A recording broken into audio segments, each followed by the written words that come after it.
এখনো পর্যন্ত কর্মসূচি ছিল গত রাতের যে প্রেস ব্রিফিং ছিল, প্রেস ব্রিফিং এ জানা গেছে আজকে 2টা পর্যন্ত আমরা সময় দেওয়া হচ্ছে মন্ত্রী মহোদয়কে, সচিব মহোদয়কে, যে আমাদেরকে কোনো একটা সিদ্ধান্ত দেওয়ার জন্য।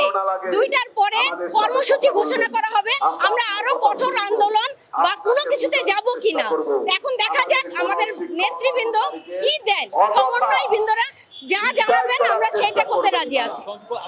আর আমি শিক্ষক কর্মচারী ভাই বোনের কাছে অনুরোধ করতে চাই, কোন বিশৃঙ্খলাকারী যদি আপনার কাছে এই মুহূর্তে আমি 2 সমন্বয়কের মুখে এ ধরনের কোনো ধরনের কথা শুনিনি। যদি হয় আলহামদুলিল্লাহ, এটা আমাদের জন্য ভালো প্লাস পয়েন্ট।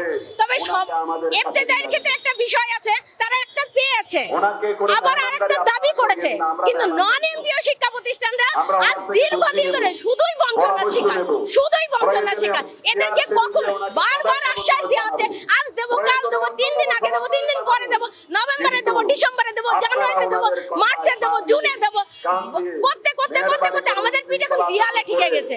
এখন যদি ইফতেদায়ী আসে আলহামদুলিল্লাহ স্বাগতম, যদি না আসে কিছু করার নেই। তবে আমি মনে করব আমাদের নন এমপিও প্রতিষ্ঠানগুলো ঠিক ততদিন বাড়ি যাবে না যতদিন না তারা তাদের দাবি আদায় করবে, দাবি নিয়ে ফিরুক। এটা যদি আমাদের রক্তবিন্দু শেষটা দিতে হয় তাতে আমরা রাজি আছি। আমাদের সাথে কথা বলতে দেখেছি, মেহেরবানি করে ভাইদেরকে অনুরোধ করব, আপনার কোনো পরামর্শ থাকলে সমন্বয়করা যতদিন আমাদেরকে নির্দেশ দেবে তাদের